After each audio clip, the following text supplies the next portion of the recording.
आइए क्या देखेंगे हम लोग, बंगाल का गवर्नर जनरल। पहला पार्ट इसका हो गया है, सब लिख लिए, सबका हो गया ना। अब एक एक करके सिर्फ हम लोग को समझना है, ठीक है। सिर्फ जहाँ पर जो पॉइंट है उसको हम लोग समझेंगे। आपका सारा इंपॉर्टेंट जो फैक्ट है इसमें लिखा हुआ है, सब एक जगह कलेक्ट किया हुआ है, तो ध्यान से समझेंगे और सारे लोग बोलते चलेंगे, ठीक है। सबसे पहले यानी कि हम लोग जब पढ़ रहे थे बंगाल का गवर्नर जनरल, बंगाल के गवर्नर जनरल से पहले हम लोग क्या पढ़े थे, बंगाल का गवर्नर, है ना।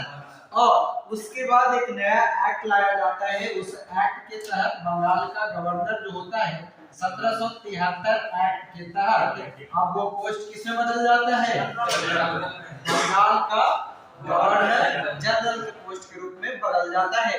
और इसी क्रम में सबसे पहला व्यक्ति जो बंगाल का गवर्नर जनरल के रूप में आता है वो कौन होता है, हेस्टिंग्स होता है, जो इसका शासनकाल कब से कब तक, 72 से 85। मन में आपका सवाल होगा कि सर एक्ट तो 1773 का है लेकिन यहाँ पर इसका शासनकाल 72 तक। तो याद कीजिए हमने आपको लिखवाया था कि बंगाल का अंतिम गवर्नर कौन था, वॉरेन हेस्टिंग्स।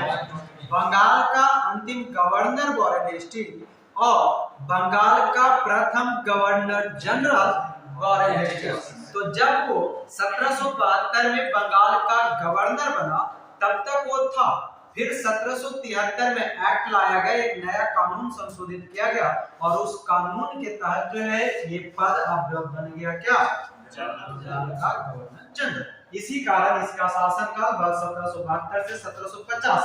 यदि अगर इसका बात कह दे कि बंगाल के गवर्नर जनरल के रूप में कब से, तो 1773 से 50।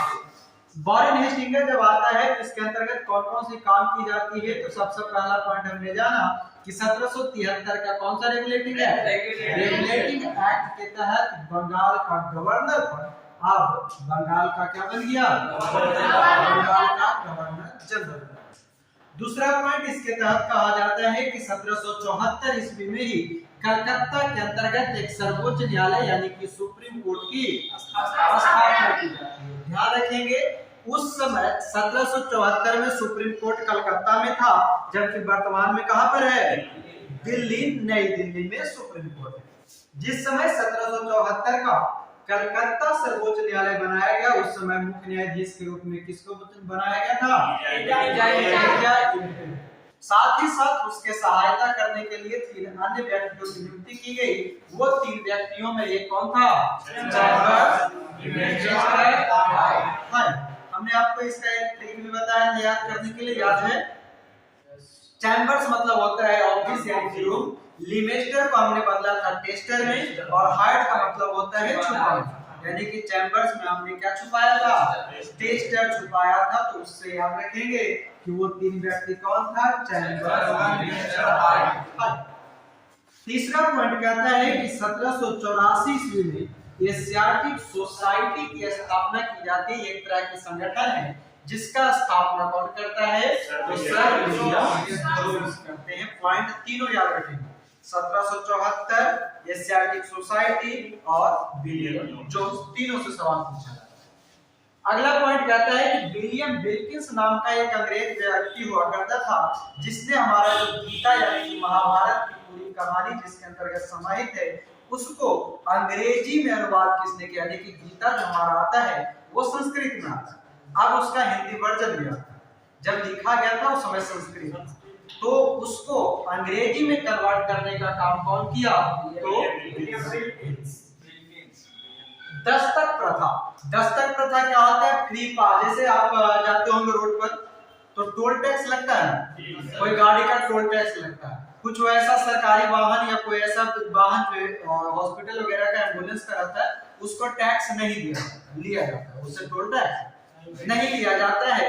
तो उसी तरह से वॉरेन हेस्टिंग्स ने क्या किया कि व्यापार के लिए जो पास लगता था उस पास को उस समय दस्तक प्रथा कहा जाता था, उसको क्या किया, अंत कर दिया, यानी कि फ्री पास खत्म कर दिया, यानी कि पैसा लेना। कोषागार, कोषागार का मतलब होता है पूरी तरह का पैसा जहां पे होता है, पैसा जहां हम स्टोरेज करके रखते हैं उसको कहां से उठा करके, मुर्शिदाबाद से उठा करके कहाँ लेके आ जाता है, कोलकाता, और कोलकाता जो है कोषागार का मुख्य केंद्र बन जाता है। अगला पॉइंट कहता है कि 1781 ईस्वी में मुसलमानों के लिए यानी कि मुस्लिमों के लिए एक अलग से मदरसा की व्यवस्था की जाती है, और इस मदरसा में क्या होता है, तो पढ़ाई होता है, यानी कि मुस्लिमों के स्कूल को हम क्या कहते हैं, मदरसा के नाम से जानते हैं। एक बहुत ही इंपॉर्टेंट पॉइंट है कि मुगलों का 26 लाख रुपया वार्षिक पेंशन, जो याद कीजिए हमने बताया था इलाहाबाद की संधि, उस इलाहाबाद की संधि 1765 ईस्वी के अंतर्गत 12 और 16 अगस्त 2 बार ये संधि हुआ था। इसके अंतर्गत उस समय कहा गया था रॉबर्ट क्लाइव के समय कि हम मुगलों को 26 लाख रुपया वार्षिक सालाना पेंशन देंगे, लेकिन वॉरेन हेस्टिंग्स ने आते ही इस चीज को क्या किया, रद्द कर दिया था। एक और इम्पोर्टेंट पॉइंट है, बंगाल का एक ब्राह्मण हुआ करता था जिसका नाम क्या है, नंद कुमार। नंद कुमार को क्या किया गया था, फांसी दिया गया था। 1775 क्यों दे दिया गया था, हाँ, मतलब कि उस समय के जो मुगल गवर्नर था, शासक, उसकी बीवी जो थी, उससे ये कहा है, नंद कुमार ने कहा कि जो वॉरेन हेस्टिंग्स मुगल की पत्नी से, मुगल शासक की विधवा पत्नी से क्या करा रहा है, तो घर का काम कर रहा है। इसी को लेकर के मानहानि का केस करवाया, और मानहानि के केस के कारण नंद कुमार को फांसी दे दिया। और उस समय न्यायाधीश कौन था, एलिजा इब्बे था।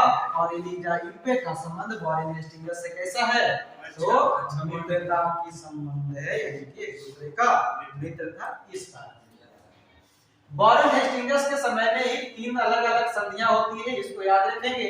बनारस की संधि कब, 1773। बंगाल की संधि,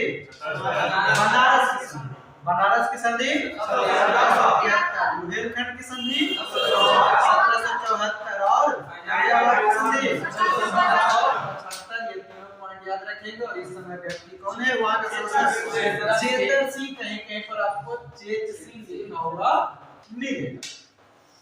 ये जब वॉरेन हेस्टिंग्स की यहाँ पर जो भारत के अंतर्गत जो काम था, इस कारण से कुछ अंग्रेज अधिकारी इससे नाराज, और इसी कारण जब ये 1785 में इंग्लैंड वापस जाता है, वापस जाने के क्रम पर इस पर महाभियोग की प्रक्रिया शुरू की जाती है। लेकिन ध्यान रखेंगे कि अगले 10 सालों के अंतर्गत लगभग 8 साल बाद इसको उस महाभियोग से बरी कर दिया जाता है। क्या कर दिया जाता है, छुटकारा दे दिया जाता है, यानी कि इसको सही साबित कर दी जाती है। तो याद रखेंगे, सवाल पूछेगा कि वह बंगाल का कौन सा गवर्नर जनरल था जिस पर महाभियोग चलाया गया, तो हम क्या याद रखेंगे,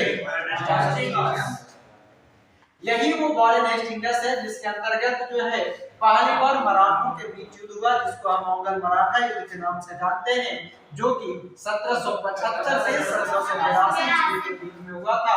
और इसी मंगल मराठा युद्ध के समय में कौन सी संधि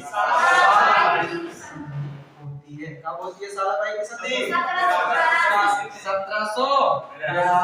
जिस समय युद्ध समाप्त होता है उसी समय एक समझौता किया जाता है। संधि का मतलब होता है समझौता, यानी कि दोनों मिलकर के किस कारण से झगड़ा था, उस झगड़ा को निपटाने के लिए क्या करता है, एक समझौता कहते हैं। जैसे दो भाई में झगड़ा होता है तो आखिरी में दोनों भाई क्या करता है, घर को आधा आधा बंटवारा, तो वो समझौता हो जाता है। तीसरा आदमी आकर के कोई एक समझौता करवा देता है, वही। इसी के समय उस समय लड़ा जा रहा था दूसरा ऑंगल मैसूर युद्ध। मैसूर युद्ध जब हम लोग अलग से जब क्षेत्रीय राज्यों के बारे में चर्चा करेंगे, पंजाब, मराठा, मैसूर, ये सभी के बारे में, तब वहां पर डिटेल पढ़ेंगे। ये जो मैसूर है, मैसूर को एक्चुअली उस समय मैसूर अभी का कर्नाटक जो है वो उस समय मैसूर कहलाता था। ध्यान रखेंगे, मैसूर और मद्रास ये दो ऐसा शब्द है जो लोगों को फंसाता है। क्या, मैसूर और मद्रास, किसी कोने में लिख लें। मैसूर को वर्तमान का कर्नाटक कहा जाता है और मद्रास को वर्तमान का तमिलनाडु, ठीक है, ये ध्यान रखेंगे। तो ये ऑर्गन मैसूर युद्ध है जो कि 1780 से 84 में दूसरा नंबर का हो रहा था, और मंगलौर की संधि 1784 के तहत हुई थी। ये जो था ये पूरा का पूरा ये वॉरेन हेस्टिंग्स से संबंधित घटना है। जिसको आप याद रखेंगे और आपको ये जितने भी पॉइंट यहाँ दिए गए हैं सभी पॉइंट इंपॉर्टेंट है, यानी कि एक एक पॉइंट आपको याद रखना है। अब आगे दूसरा जो बंगाल का गवर्नर जनरल के पद पर आता है वो आता है जॉन मैकफर्सन। ये एक सीमित समय के लिए 1785 में जब ये खत्म होता है और खत्म होने के बाद इसकी नियुक्ति इसलिए की जाती है क्योंकि जैसे ही वॉरेन हेस्टिंग्स इंग्लैंड जाता है इस पर महाभियोग लगा दिया जाता है ना। अब जब महाभियोग लगा दिया गया है तब तुरंत तो किसी गवर्नर को नियुक्त नहीं किया जाएगा, है ना। तो और बिना गवर्नर के शासन चल भी नहीं सकता है, इसलिए क्या किया गया कि कुछ एक छोटे से टर्म के लिए यहाँ पर इसकी नियुक्ति की जाती है। अब ये नहीं देखेंगे कि 1785 से 86 यानी कि एक साल नहीं, वो यहाँ पर एक साल है, मंथ के अनुसार ये एक साल नहीं करीब 3-4 महीने ही रहता है, ठीक है। लेकिन 1785 से 86 के बीच में अस्थायी गवर्नर के रूप में भारत के अंतर्गत बंगाल का गवर्नर जनरल बनकर के आता है। तो इससे सवाल ऐसा कभी पूछा नहीं है। उसके बाद तीसरा जो बंगाल का गवर्नर जनरल है, किसका?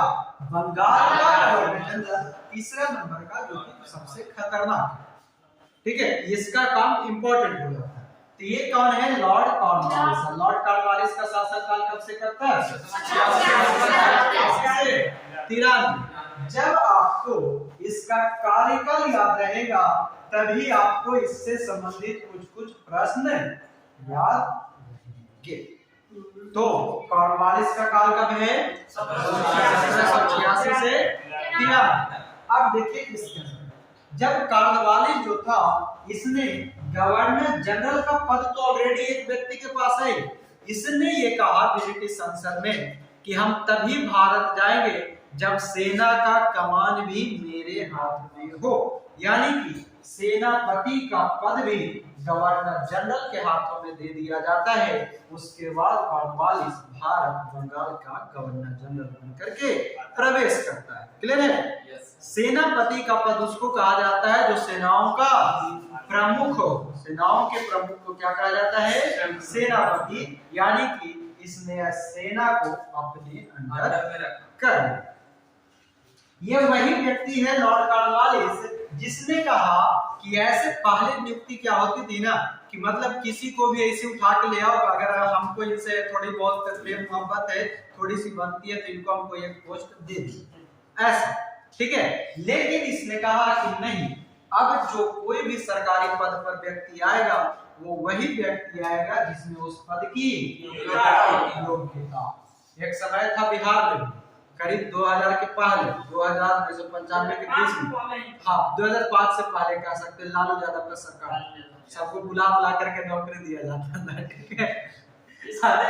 और आज सबको भगा करके नौकरी छीना जाता है ना, लाठी मार के भगा दिया जाता है। एक समय था सबको पकड़ के नौकरी दे दिया जाता है। तो उस समय यानी कि एक तरह से समझ लीजिए कि कॉर्नवालिस से पहले तक क्या था, सबको पकड़ के नौकरी दिया जाता था। अब कहा कि नहीं बेटा वही नौकरी करेगा जिसके पास योग्यता होगा, यानी कि राजा का बेटा राजा नहीं बनेगा, राजा वही बनेगा जो इसका योग्य होगा, ठीक है। तो योग्यता किसके अंतर्गत? लॉर्ड। इसने क्या किया कि टैक्स समझते हैं जिसको हिंदी में कर बोलते हैं, टैक्स और न्याय प्रशासन, यानी कि पहले तो हुआ करता था न्याय और प्रशासन और टैक्स की व्यवस्था जो है एक ही व्यक्ति संभालता था। इसको क्या क्या बोला कि तुम ही टैक्स ही वसूलोगे, तुम ही न्याय करोगे, नहीं, ऐसा नहीं हो सकता, दोनों को अलग किया और दोनों को अलग करके एक टैक्स विभाग बना दिया, एक न्याय विभाग बना दिया, लेकिन टैक्स प्रशासन और न्याय प्रशासन की व्यवस्था लॉर्ड कॉर्नवालिस। अगला जो है बहुत ही इंपॉर्टेंट पॉइंट है, ये प्रश्न अक्सर पूछे जाते हैं कि वह कौन सा बंगाल का गवर्नर जनरल था जिसने 4 प्रांतीय न्यायालय की स्थापना की। ध्यान दें, अदालत यानी कि न्यायालय का ही यहाँ पर बात है, न्यायालय यानी कि कोर्ट। यहाँ ध्यान देंगे जब हम वॉरेन हेस्टिंग्स पढ़े तो सर्वोच्च न्यायालय, ठीक है, उसी प्रकार इसने अलग अलग क्षेत्रों में, मतलब कि सर्वोच्च न्यायालय तो सब कुछ नहीं हैंडल कर सकता, तो इसने क्या किया, छोटे छोटे अलग अलग प्रांत में बनाना शुरू कर दिया। उस समय बिहार, बंगाल, उड़ीसा ये सभी एक थे, आज तीनों अलग अलग है, उस समय तीनों एक था।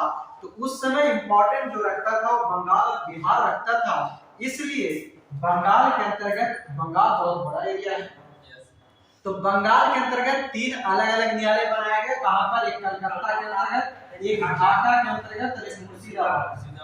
ध्यान रखेंगे ढाका वर्तमान का वही ढाका है जो बांग्लादेश की राजधानी है। उस समय बांग्लादेश हमारा हिस्सा हुआ करता था, तो ये ढाका वही।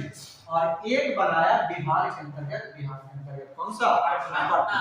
जिस प्रकार अभी एक सर्वोच्च न्यायालय नई दिल्ली के अंतर्गत है और उसके ही काम को करने के लिए हर एक राज्यों का अपना अपना एक क्या है? हाई कोर्ट है। उसी प्रकार से यहाँ की सर्वोच्च न्यायालय को थोड़ी सी आराम देने के लिए इसने 4 अलग अलग प्रांतीय राज्यों की प्रांतीय न्यायालय की स्थापना की। ये जो है कार्नवालिस कोड, कार्नवालिस कोड का मतलब ये है ना कि जितना भी तरह तरह के कानून था, इसको मारेगा तो ये सजा, उसको मारेगा तो वो सजा, चोरी करेगा तो वो सजा, भाग से शादी करेगा तो वो सजा, इस सब कानून को मिला करके एक जगह कर दिया और वैसे कानून को क्या नाम दिया गया? कार्नवालिस कोड नाम दिया गया। ठीक है, कार्नवालिस संहिता कहीं पर लिखा मिलेगा। कोड का हिंदी मतलब होता है संहिता, तो कार्नवालिस संहिता कौन देगा? तो आपसे ये नहीं पूछेगा कि कार्नवालिस संहिता कौन दी, नाम है तो नाम से तो आप भी पकड़ लीजिएगा। अब हम कोई काम कर रहे हैं उसका नाम पे रख दिया मर्जी है, तो फिर आप पकड़ लीजिएगा ना कि हाँ वही आदमी किया है। लेकिन ये सवाल ये पूछता है कि कार्नवालिस कोड है क्या? तो विभिन्न तरह के कानूनों का संग्रह ही क्या है? कार्नवालिस। भारत में नागरिक सेवा बहुत ही बेहतरीन सवाल है, अक्सर ये सवाल पूछा जाता है। नागरिक सेवा का जनक किसे माना जाता है? तो कार्नवालिस। और इसी नागरिक सेवा के जनक के रूप में, यानी कि नागरिक सेवा के काम के रूप में, इसने नागरिकों के लिए भी एक नया कानून बनाया जिसे हम सिविल कोड या नागरिक संहिता के नाम से जानते हैं, जो कि 1793। और इसी 1793 के अंतर्गत एक और बेहतरीन काम किया जाता है। यहाँ से भी सवाल पूछा जाता है कि अस्थाई बंदोबस्त किसने लाया? तो अस्थाई बंदोबस्त की शुरुआत 1793 में लॉर्ड। अब इसको हम याद कैसे रखेंगे? सवाल पूछा जाता है, याद रखना भी इम्पोर्टेंट है। तो कान के वाली समझते हैं, कौन कौन पहने? अच्छा, पहले नहीं कर देखे। कान का वाली यानी कि कान में छोटा छोटा जो बाली होता है वो देखे होंगे, वो स्थायी रहता है। वो तो झुमका होता है बड़का, वो फुलकी जैसा, वो डोलते रहता है। हाँ, 3 तला चलती है। एक होता है जो कि एकदम छोटा छोटा सा कान में जो होता है, छोटा छोटा सा, खास करके छोटी छोटी लड़कियां वो ज्यादा पसंद करती है ना, जब फर्स्ट टाइम कान विच्छेद होता है। तो उससे हम याद रखेंगे कि कान वालिस कैसा रहता है? अस्थायी रहता है, वो हिलता उलता नहीं है। तो याद रहेगा कान वालिस अस्थायी। लेकिन इसी अस्थायी बंदोबस्त को इस्तमरारी व्यवस्था भी कही जाती है। तो इस्तमरारी व्यवस्था को भी हम याद रखेंगे। इस्तमरारी बंदोबस्त अस्थायी बंदोबस्त के रूप में 1793 में कौन लाएगा? ये वही व्यक्ति है जिसने कि दास व्यापार पर और निर्यात पर रोक लगाया था। बेहतरीन सवाल है। दास प्रथा पर एक आगे चल करके एक सवाल आया, ठीक है, दास प्रथा का अंत कौन करेगा, ये सवाल आगे आएगा। लेकिन यहाँ पर सवाल है कि दास व्यापार और निर्यात पर प्रतिबंध यानी कि रोक कौन लगाया है? तो कार्नवालिस क्लियर है। दास प्रथा की अंत की जब बात आएगा, हम अभी आपको बता देते हैं। आगे हम लोग पढ़ेंगे एक गवर्नर का नाम एलन बरो। किसका? एलन बरो पढ़ेंगे। वहां पर दास प्रथा का अंत हो। अंत मतलब समाप्त, प्रतिबंध मतलब अभी रोक लगा देना। मतलब समझिए, प्रतिबंध का मतलब ये होता है कि आप में से कोई एक कुछ बदमाशी की, हम आपको 2 दिन के लिए क्लास से रोक लगा दें कि आपको 2 दिन तक हम क्लास में एंट्री नहीं देंगे, तो ये हुआ प्रतिबंध। और जब हम आपकी रजिस्ट्रेशन यानी कि आपका नाम ही काट दे, बोले कि अब अपना नाम लेकर के वापस जाओ, तो वो हो गया रोक। क्या हो गया? रोक। तो ये रोक लगाने का काम मिलन पर्व करेगा, सॉरी अंत करने का काम मिलन पर्व करेगा, जबकि रोक लगाने का काम ये करेगा 1789। मोस्ट इंपॉर्टेंट एक और है तृतीय अंगल मैसूर युद्ध। कौन सी? तृतीय अंगल मैसूर युद्ध, जो कि 1790 से 92 ईस्वी के बीच में होता है। और ध्यान देंगे यहाँ पर हमने दूसरा पढ़ा, यहाँ पर हमने तीसरा पढ़ा, इससे पहले भी एक हो चुका था, याद कीजिए, पीछे पढ़ाए थे, ठीक है। अब देखिए दूसरा यहाँ पर है जो किसके समय में है, लेकिन तीसरा जो है किसके समय में आ गया, कार्नवालिस के समय में आ गया। और तीसरा अंगल मैसूर युद्ध 1792 में होता है, जिसमें टीपू सुल्तान यानी कि मैसूर का शासक टीपू सुल्तान और अंग्रेजों के बीच में होता है, जिसमें टीपू सुल्तान की हार हो जाती है और अंग्रेज जीत जाता है। और इसी के तहत एक संधि की जाती है, मैसूर के तहत 3 संधियां होती है, मद्रास की संधि, मंगलौर की संधि और श्रीरंगपट्टनम की संधि। तो श्रीरंगपट्टनम की संधि तीसरा। और एक चीज ध्यान देंगे, यहाँ पर हमने नोट करके एक पॉइंट लिखा है कि अस्थाई बंदोबस्त की योजना कौन बनाएगा, सर जॉन सूअर बनाएगा। योजना बनाना और योजना का इंप्लीमेंट करना दोनों में अंतर है। तो योजना बना करके ये जो यहाँ पर यही जो जॉन सूअर है यही, ठीक है, यही यहाँ पर गवर्नर बन के आता है। लेकिन जिस समय योजना बन रहा था उस समय ये गवर्नर नहीं था, और जिस समय ये योजना बन रही थी उस समय जॉन सूअर इसके अंतर्गत काम कर रहा था। इसलिए अस्थाई बंदोबस्त की योजना कौन बनाता है, तो सर जॉन सूअर। लेकिन अस्थाई बंदोबस्त की शुरुआत किस गवर्नर के समय होता है, तो कार्नवालिस। याद रहेगा, दोनों पॉइंट समझ में आया, कोई दिक्कत? कब बनाया वो अस्थाई बंदोबस्त का योजना 93 नहीं, जब मतलब जैसे कि योजना बनाने का मतलब ये होता है सोचना। जैसे हम अभी कहे कि आज घर जाएंगे, मस्त 8 घंटा सोएंगे, ठीक, तभी हम योजना बनाए, अभी हम योजना बनाए यानी सोचे। अब घर जा करके सोएंगे, का सोने से पहले हम देखें कि मेरे बेड पे कोई और 8 घंटा में सो रहा बात समझ गए?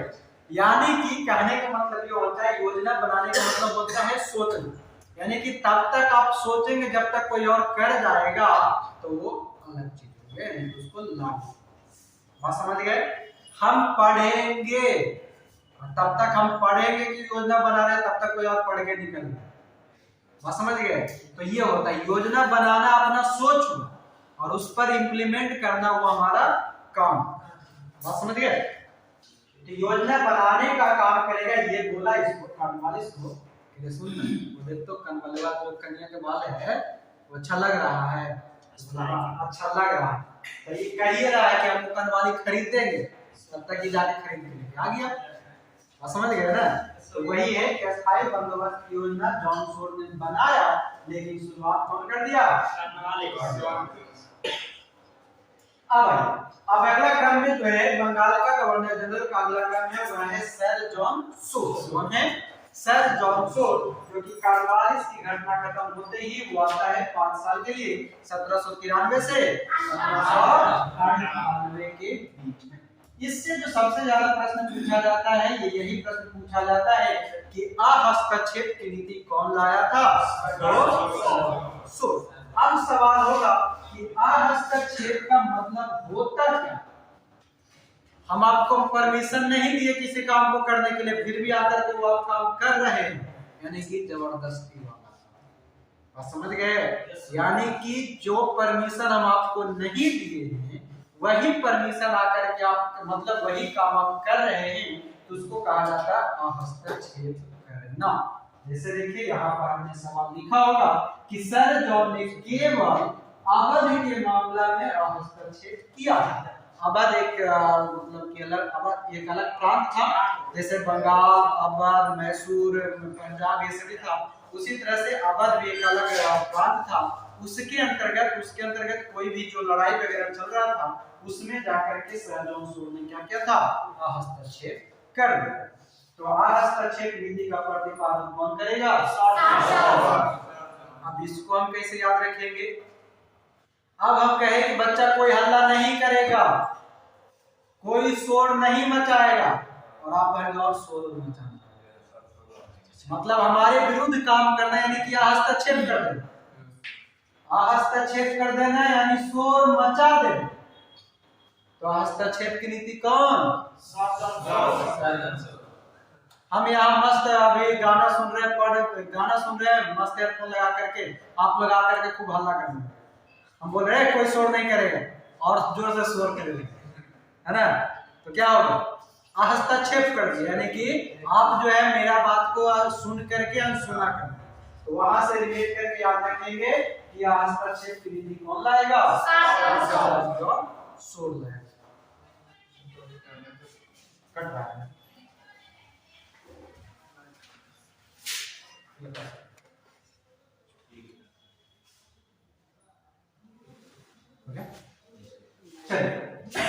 आगे सर जॉन सोल की बात कर रहे थे, 1793 है, क्या लाया, हस्तक्षेप विधि का प्रतिपादन किया, और कहां किया था, केवल बाबर में। केवल का मतलब समझ में आता है ना, सिर्फ मतलब ओनली, मतलब इसने सिर्फ अवध में ही वो काम किया, आगे चल करके और भी लोग आएंगे हस्तक्षेप विधि का काम करेगा, इसलिए हमने यहाँ पर केवल शब्द लगाया।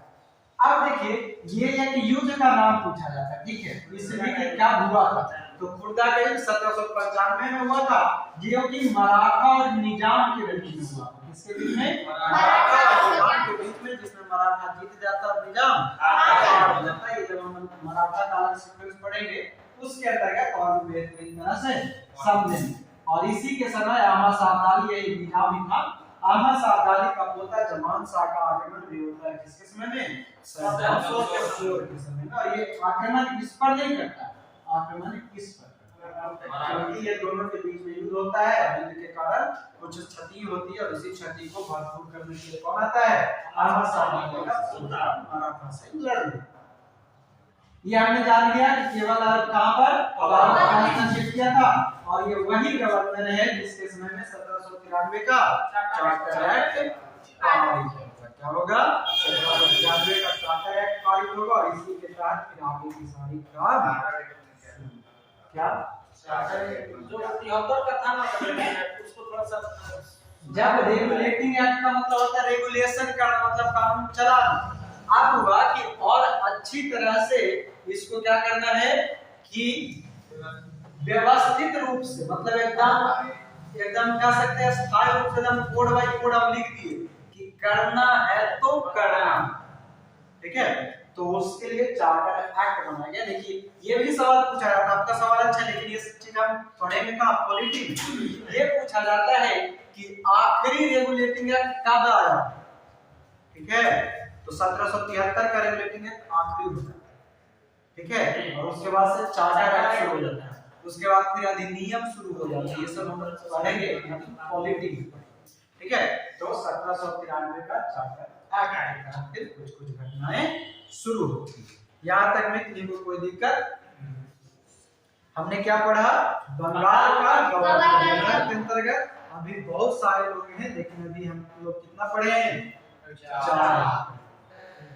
तैयार, चलिए हम लोग पढ़ रहे थे बंगाल के गवर्नर जनरल, है ना, जिसमें कि बंगाल के गवर्नर जनरल के अंतर्गत हम लोग पहला पार्ट एक देखे थे, है ना, वो पहले पार्ट में यानी कि कल के क्लास में हम लोगों ने बंगाल के गवर्नर जनरल, पहली बात कि हम लोग क्या पढ़ रहे हैं, बंगाल के गवर्नर जनरल, नॉट गवर्नर, सारी कहानी आपको पार्ट 1 में हमने बता दिया था।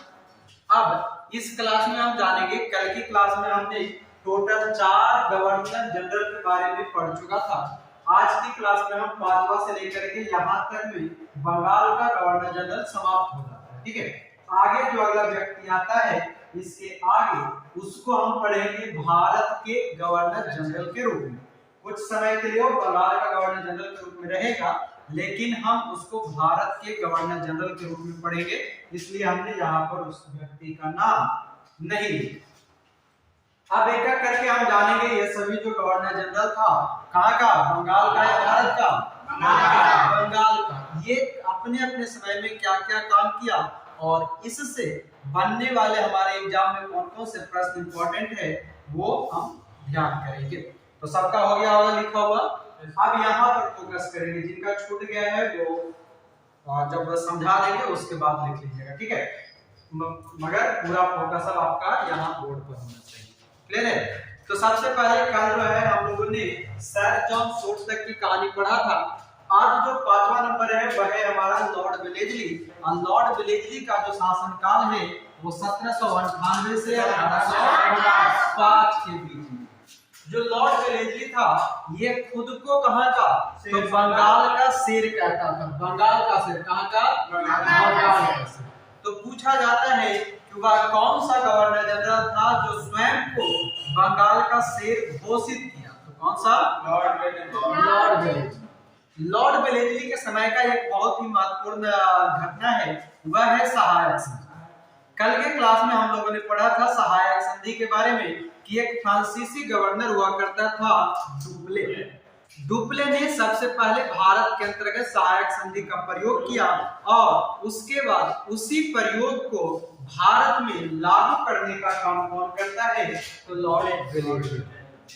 सवाल है कि सहायक संधि आखिर होता क्या है। तो सहायक संधि का मतलब है हम आपकी सहायता करेंगे, आप उसके बदले हमें कुछ दे देना। यानी कि दो लोगों के बीच में जब भी कुछ झगड़ा होता है तो तीसरा लोग एक आकर के वो कहता है कि हम तुम्हें बचाएंगे, हम तुम्हें बचाएंगे, तुम दोनों के बीच की जो झगड़ा है उसको हम मिटा देंगे, इसके बदले में तुम हमको कुछ दे देना, वही होता है सहायक संधि। सहायक संधि जो एक्चुअली हुआ करता था, भारत के जो छोटे छोटे शासक हुआ करता था उन सभी के बीच कुछ झगड़ा रहता था, उसको निपटाने के लिए अंग्रेज उसमें खुद पड़ता था और खुद करके उसकी समझौता करा दिया करता था। तो यहाँ पर सहायक संधि की शुरुआत भारत के अंतर्गत जो करता है वो गवर्नर जनरल के रूप में लॉर्ड वेलेस्ली है। सबसे इंपॉर्टेंट सवाल यहाँ पर जो आप 7 पॉइंट देख रहे होंगे, ये 7 पॉइंट इसका सबसे इंपॉर्टेंट है। सवाल पूछा जाता है, सबसे पहले तो पूछेगा कि सहायक संधि का शिकार सबसे पहला राज्य कौन सा है। तो पहला तो ये प्रश्न बनेगा हमारा, तो हैदराबाद। उसके बाद कभी भी ये कहीं से भी कुछ भी पूछ देगा कि सहायक संधि के अंतर्गत अवध को कब कब्जा में किया गया, पेशवा को कब किया गया, भोसले को कब किया गया, किस तरह। इसका हमने एक छोटा सा ट्रिक बनाने का प्रयास किया है, आप लोग ध्यान देंगे, अगर वो याद रह गया तो आपका आसानी से ये मैटर सॉल्व हो जाएगा। ट्रिक समझेंगे, क्या हमने लिखा है इसको मिटा दें। ये जो हैदराबाद की संधि 1798 में वहां का निजाम हुआ करता था, उससे समझिए, इसको समझिए। हमने इसको लिखा है मत तो, क्या है मत तो अब यानी कि अवध पे भौक, क्या भौक सिंधिया। इसको हम कैसे पढ़ते हैं मन में याद रखने के लिए, है हिम्मत तो अवध पे भौक सिंधिया। है हिम्मत तो को छोड़ देना है, साइलेंट है। अवध है हिम्मत तो अवध पे भौक सिंधिया। मतलब कहने का मतलब ये है कि कोई एक व्यक्ति है, वो सिंधिया नाम का भी एक पूरा वंश है, ठीक है। जैसे कि ज्योतिरादित्य सिंधिया का नाम सुने हो, तो ऐसे ही बहुत लंबा चौड़ा ये वंश चलता रहा, बहुत पुराना वंश। तो वहीं से हमने ये ट्रिक उठाया कि अगर सिंधिया को हम कह रहे हैं कि अगर तुम्हारे पास हिम्मत है तो तुम भौंक करके दिखाओ किस पे, अवध, है ना। अवध भी एक अलग साम्राज्य था, सिंधिया एक अलग साम्राज्य था, सब अलग। तो हमने एक ट्रिक बनाया है, बाकी कोई किसी तरह से पर्सनल इसको ना लगे कि सिंधिया को आप कुत्ता बना रहे, ऐसा कुछ नहीं है। हम लोग इसको याद करने के लिए ऐसा बनाया है हिम्मत तो अवध पे भौक सिंधिया। है से हैदराबाद, म से मैसूर, त से तंजौर, आ से अवध, पे से पेशवा, भो से भोसले और सिंधिया से सिंधिया। कैसे याद रखेंगे, सहायक संधि का वो सभी क्रम जिसके अंतर्गत जो लॉर्ड वेलेस्ली ने अपने कब्जा में लिया उसको हम कैसे याद रखेंगे? ट्रिक क्या है हिम्मत तो अवध पे भोग सिंधिया। है से हैदराबाद, म से मैसूर, त से तंजौर, अवध से अवध, पे से पेशवा, भो से भोसले और सिंधिया से सिंधिया। क्लियर है? उम्मीद करेंगे आप लोग समझ गए।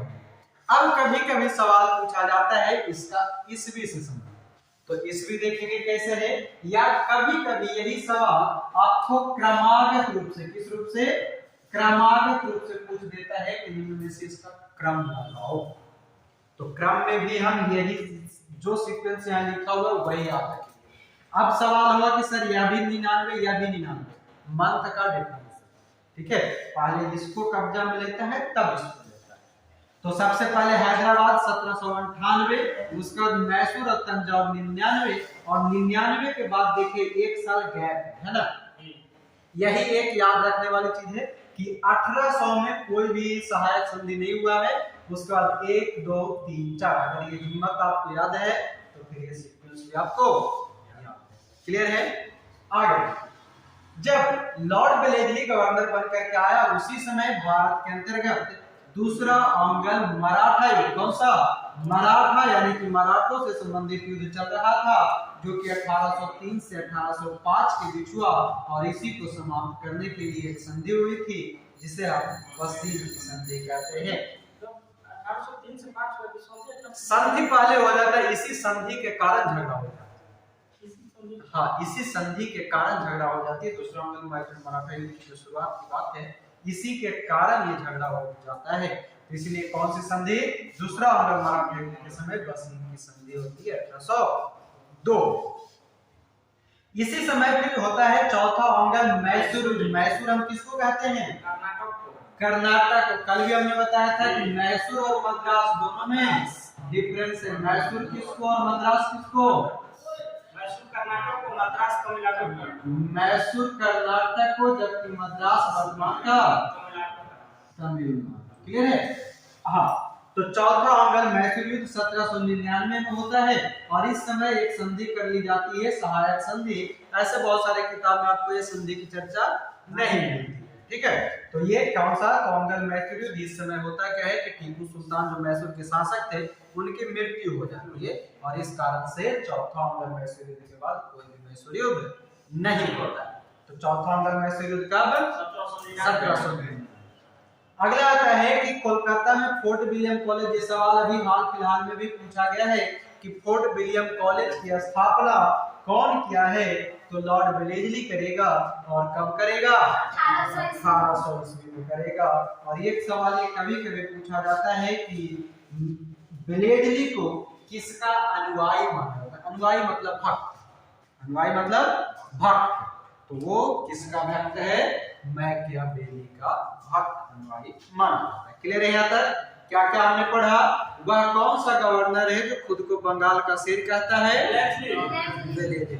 सहायक संधि का मतलब पूर्ण रूप से प्रयोग भारत में किसने किया? Lord Wellesley. सहायक संधि का क्रम क्या है? हैदराबाद, मैसूर, तंजौर, अवध, पेशवा, फिर भोसले, उसके बाद सिंधिया। क्लियर है? उसके बाद जो है हमने पढ़ा कि दूसरा आंग्ल मराठा युद्ध कब? 1803 से 1805। संधि कौन सी? बेसिन की संधि 1802। चौथा आंग्ल मैसूर युद्ध कब? 1799 के समय टीपू सुल्तान की मृत्यु। उसके बाद कलकत्ता में फोर्ट विलियम कॉलेज की स्थापना 1800 में वेलेस्ली। और वेलेस्ली किसका अनुयायी? तो उसके बाद वेलेस्ली के बाद पुनः वेलेस्ली से पहले कार्नवालिस हमने पढ़ा था, है ना। तो कार्नवालिस को पुनः बंगाल का गवर्नर जनरल बना करके भेजा जाता है, लेकिन जिस समय वो 1805 में एंट्री मारता है उसी समय कुछ ही महीने बाद उसकी मृत्यु हो जाती है। और सवाल पूछा जाता है हमसे कि लॉर्ड कार्नवालिस का समाधि कहाँ है? क्या समाधि कहाँ है? समाधि, समाधि का मतलब मरला के बाद कहाँ कहा जाता है वो, तो गाजीपुर। या फिर पूछेगा कि वह कौन सा गवर्नर जनरल है जिसका समाधि स्थल गाजीपुर में है। तो गाजीपुर उत्तर प्रदेश में किसका? क्लियर है? कॉर्नवालिस के बाद अगला जो गवर्नर आता है वह गवर्नर के रूप में आता है सर जॉन बार्लो। बार्लो से मुख्य रूप से एक सवाल मुख्यतः याद रखना है, बेल्लौर का सिपाही विद्रोह। कौन सा? बेल्लौर का सिपाही विद्रोह, जो कि उसी के समय में 1807 में होता है, 1805 में आता है। 1807 में उसको बुला लिया जाता है क्योंकि वो इसी सिपाही विद्रोह को रोकने में असफल रहा था। क्या रहा था? असफल रहा था। और इसको बंगाल के गवर्नर जनरल से हटा दिया, लेकिन इसको डायरेक्टली इंग्लैंड ना बुला करके क्या किया? मद्रास प्रेसिडेंसी का 1808 में गवर्नर बना, यानी कि पोस्ट का डिमोशन कर दिया। गवर्नर जनरल बड़ा पोस्ट था, और वहां से जब ये बेल्लौर का विद्रोह हुआ, नहीं संभाल सका, तो बोला कि चल तू नीचे चल। उसको डिमोशन करके मद्रास भेज दिया गया, तो मद्रास का गवर्नर बना दिया गया 1808। उसके बाद यहाँ से एक सवाल बहुत ही खतरनाक बनता है, लॉर्ड मिंटो प्रथम। ध्यान देंगे, यहाँ पर हमने प्रथम लिख करके रखा है, आगे हमारा लॉर्ड मिंटो द्वितीय मिलेगा। ठीक है? तो लॉर्ड मिंटो प्रथम जो कि 1807 से 13 के बीच में रहता है, इसके समय का जो सबसे इंपॉर्टेंट है वो है अमृतसर की संधि। कौन सी संधि? अमृतसर की संधि कब होती है? 1809 में। और ये कौन? तो महाराजा रणजीत सिंह। महाराजा रणजीत सिंह कहाँ के थे? तो पंजाब से संबंध रखते थे, सुकरचकिया मिसर से संबंध रखते थे। क्लियर है यहाँ तक? और अमृतसर की संधि के अंतर्गत वो नदी जो डिवाइड किया गया था वो कौन सी नदी? सतलज नदी, यानी कि सतलज नदी के तट पर इधर पंजाबों का राज, इधर जो है अंग्रेजों का राज, ऐसा बांट।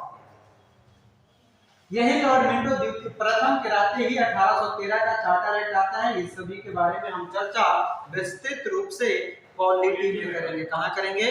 पॉलिटी में करेंगे। चाहे वो 1773 का एक्ट हो, 1793 का हो, 1813 का हो, 1909 का हो, 1919 का हो, 35 का हो, ऐसे बहुत सारे हमारे पास आएगा। वो सभी की चर्चा हम कहाँ करेंगे? पॉलिटी में। और इसी के समय में एक मेडकॉक नाम का अंग्रेज अधिकारी हुआ करता था, उसको लाहौर में और मेलकम को भेजा था फ्रांस में दूत बना करके। ऐसा इससे कोई सवाल पूछा नहीं गया है, लेकिन हमने आपको ये जानकारी दे दी। मुख्य रूप से लॉर्ड मिंटो का क्या याद रखेंगे? अमृतसर की संधि। उसके बाद एक बेहतरीन ये शासक आता है, यानी कि गवर्नर जनरल के रूप में आता है लॉर्ड हेस्टिंग्स। ध्यान रखेंगे, हमने पीछे क्लास में पढ़ा था वॉरेन हेस्टिंग्स। क्या पढ़ा था? Warren Hastings. वॉरेन हेस्टिंग्स और लॉर्ड हेस्टिंग्स ये दोनों अलग अलग व्यक्ति है। वॉरेन हेस्टिंग्स वह जो बंगाल का क्या प्रथम गवर्नर जनरल था, जबकि लॉर्ड जो हेस्टिंग्स है ये बंगाल का ही गवर्नर जनरल है, लेकिन बहुत बाद का। क्लियर है? तो लॉर्ड हेस्टिंग्स 1813 से 1823 10 सालों के लिए आता है, और ये जो है अपने आप को जो है मराठों को सबसे बड़ा दुश्मन मानता है। मतलब कि अंग्रेजों का सबसे ज्यादा दुश्मन कौन था? सबसे बड़ा दुश्मन तो मराठा। इसलिए एक सवाल ही पूछा जाता है कि अंग्रेजों का सबसे प्रमुख दुश्मन किसको माना जाता है? तो मराठा। और राजपूतों से इसकी दोस्ती। हस्तक्षेप नीति को समाप्त करने का काम करता है। उधर हम लोगों ने पढ़ा था सर जॉन बार्लो, फिर जॉन सोर, उन सभी के समय में हस्तक्षेप नीति को लाया गया था, उसको जो है इसने समाप्त कर दिया। लॉर्ड हेस्टिंग्स के समय का ये एक बहुत ही बेहतरीन सवाल बनता है, अक्सर ये सवाल पूछा जाता है, ओंगल नेपाली युद्ध या गोरखा युद्ध। कौन सी? ओंगल नेपाली युद्ध या गोरखा युद्ध, जो कि 1814 से 16 के बीच में होता है। और ओंगल नेपाल युद्ध के समय कौन सी संधि होती है? तो संगोली की संधि।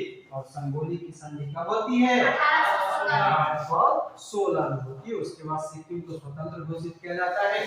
उसके बाद ये सवाल बेहतरीन बनता है कि तीसरा ओंगल मराठा युद्ध। कौन? तीसरा ओंगल मराठा युद्ध, ये 1817 से 18 के बीच में होता है। पूना की संधि होती है, और मराठों में एक पेशवा का पद होता था, लेकिन मराठों का सबसे उच्च पद जो माना जाता था पेशवा, यानी कि प्रधानमंत्री का पद जो है। कोई दिक्कत? 8 एक ये सवाल बनता है कि पिंडारियों का दमन किस गवर्नर जनरल ने किया, तो हेस्टिंग्स ने। किसने? लॉर्ड हेस्टिंग्स ने 1817-18 के बीच में। और पिंडारी जो है, पिंडारी एक तरह का उग्रवादी समूह, ठीक है, उग्रवादियों का एक समूह था पिंडारी, जो कि उसका काम कुछ तो था नहीं, लूटपाट करना, मारपीट करना, यही उसका काम था। और इसकी उत्पत्ति कब हो जाती है? औरंगजेब के समय में हो जाती है।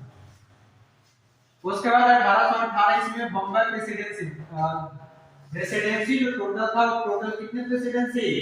3। कौन कौन सा? बंगाल, मुंबई नहीं, बम्बई और मद्रास, ये 3 प्रेसिडेंसी हुआ करता था। तो एक नया प्रेसिडेंसी पहले बंगाल था, मद्रास था। तीसरा जो प्रेसिडेंसी बना बम्बई प्रेसिडेंसी, वो 1818 में लॉर्ड हेस्टिंग्स।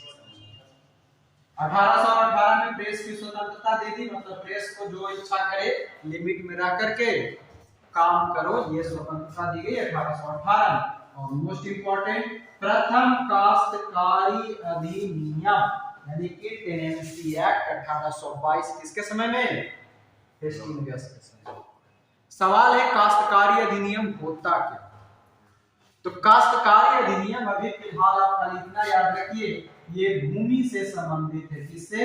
भूमि सुधार या भूमि का जो भी कुछ राजस्व वगैरह होता है उससे संबंधित है काश्तकारी अधिनियम। क्लियर है? बाकी हम पढ़ेंगे Bengal tenancy act, Bihar tenancy act, Madras tenancy act, ये सभी अलग अलग समय पे आता है। तो ये बंगाल में प्रथम टेनेंसी एक्ट कब आएगा? 1822। अगला जो वर्णन जो बन के आता है वो आता है लॉर्ड एडम्स। ये ज्यादा दिन नहीं रहता है, 1823 में आता है, 1823 पे ही निपट जाता है। लेकिन आते आते इसने एक काम कर दिया, प्रेस पर प्रतिबंध। प्रतिबंध का मतलब होता है रुकावट यानी कि रोक।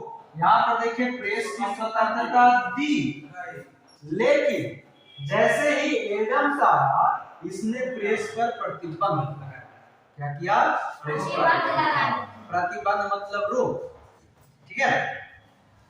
अगला आता है लॉर्ड एडम्स। एडम्स और एडम्स में कंफ्यूजन नहीं होगी। एडम्स पहले आता है, अस्थायी आता है, जबकि एडम्स जो है बाद में आता है 1823 से 28। और इसके समय का इंपॉर्टेंट सिर्फ ये है कि प्रथम ऑनरल बर्मा को ही हम वर्तमान में क्या कहते हैं? म्यांमार कहते हैं। क्या कहते हैं? म्यांमार, जो हमारा भी वर्तमान में पड़ोसी देश है, उसी को पहले बर्मा कहा जाता था, जो कि वर्तमान में किस नाम से? म्यांमार के नाम से जाना जाता है। और प्रथम मंगल बर्मा युद्ध कब होता है?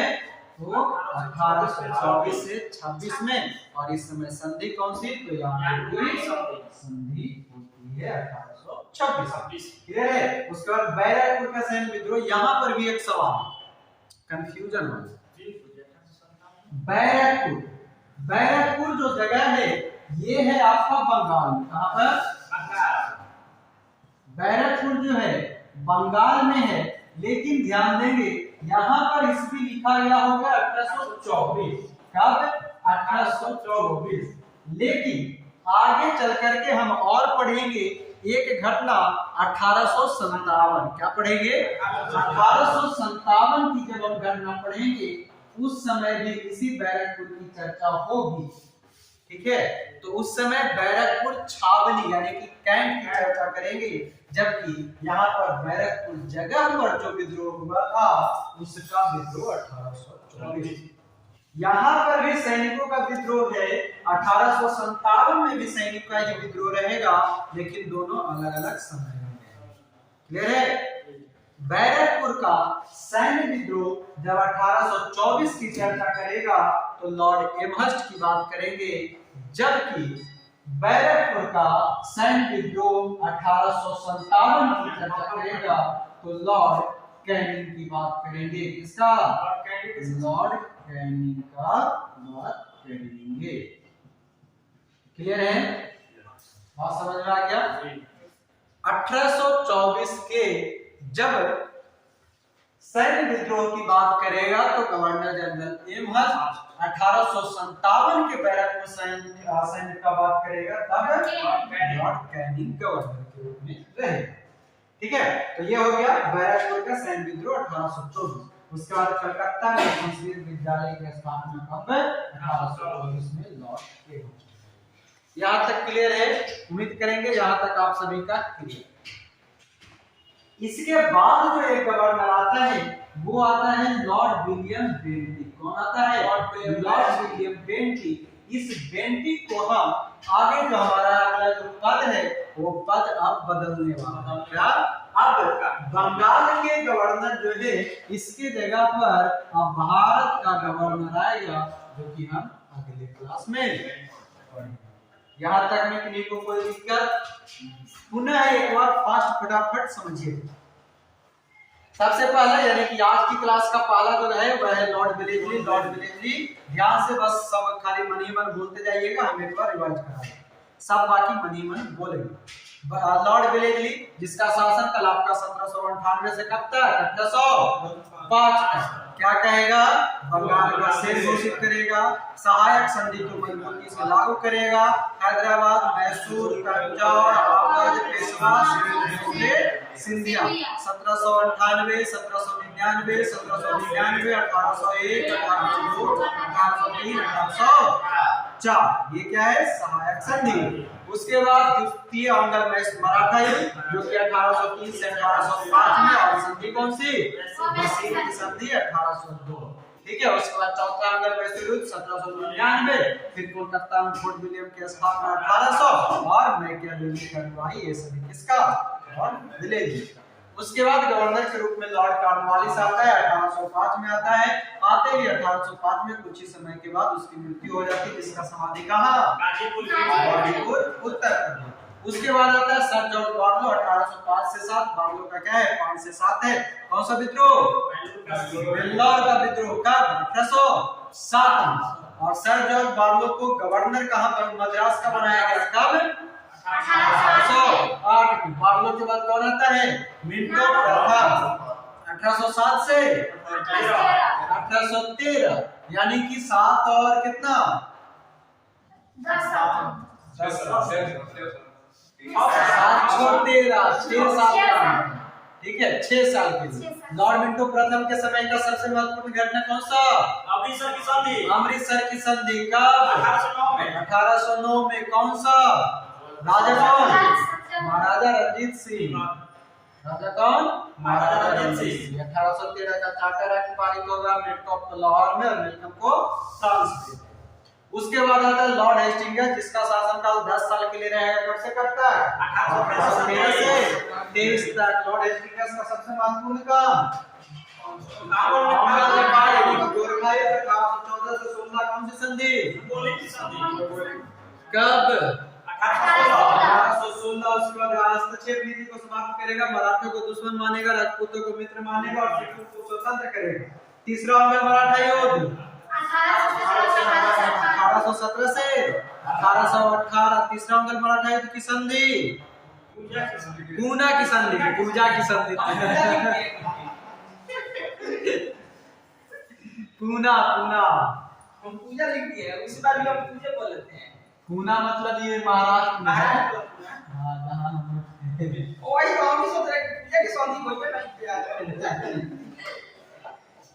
अरे देखिए इतना पूजा के पीछे पड़ गए कि पूजा के संधि कर दिए। हाँ, तो क्या हुआ? तीसरा अंग्ल मराठा युद्ध पूना की संधि 1819, जिसमें कि सबसे इंपॉर्टेंट पॉइंट क्या है? मराठों का पेशवा पद समाप्त। उसका पिंडारियों का दमन 1818 में बॉम्बे प्रेसिडेंसी की स्थापना, प्रेस की स्वतंत्रता और बंगाल का प्रथम काश्तकारी अधिनियम। उसके बाद हेस्टिंग्स के बाद कौन आता है? एडम्स आता है, 1823 में आएगा, प्रेस पर प्रतिबंध लगाएगा, अस्थायी रहेगा, खत्म। एडम्स के बाद एमहर 1823 से 28 5 साल के लिए आएगा। उसका इंपॉर्टेंट है प्रथम मंगल बर्मा युद्ध। कब से कब तक? 24 से 26 तक। 23 में आता है, 24 में झगड़ा हो जाता है, 26 तक चलता है और संधि कौन सी हो जाती है? यादव की संधि। उसका बैरकपुर का सैनिक विद्रोह 24 में, प्लस संस्कृत विद्यालय की स्थापना 1824। तो ये इस प्रकार हमारा समाप्त होता है क्या? क्लियर है? इसके आगे जो हम पढ़ेंगे वो हम क्या पढ़ेंगे? भारत का हाँ? बंगाल का खत्म, मतलब कि बंगाल का गवर्नर और बंगाल का गवर्नर जनरल खत्म। अब पढ़ेंगे हम भारत का गवर्नर जनरल, उसके बाद स्वतंत्र, फिर वायसराय, उसके बाद स्वतंत्र भारत का, फिर स्वतंत्र भारत बोला तो ये है, मतलब दो का भी मेन पॉइंट बाकी है, दो का है मेन बाकी है, भारत का वायसराय और भारत का गवर्नर जनरल, और भी जटिल है। ठीक है, अभी तो शुरुआत है। ठीक है, 36 को आना सर, 36 हाँ टोटल इधर 16 गो, तो 16 गो में ये भी समाप्त नहीं हुआ है, अभी ये चलते जाएगा भी आगे तक, 16 अन्य 20 अन्य। ठीक है, तो इधर 11 गो हुआ ना, 11 का 4 गो 5 गो पीछे पड़े थे बंगाल के गवर्नर में, तो 16 गो इधर हो गया।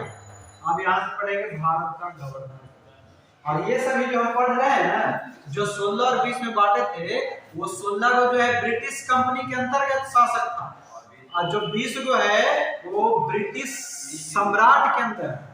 ठीक है, मतलब ब्रिटिश कंपनी यानी कि ईस्ट इंडिया कंपनी के अंतर्गत 16 गो, और ब्रिटिश शासन के अंतर्गत 20, वो पढ़ेंगे अगला क्लास।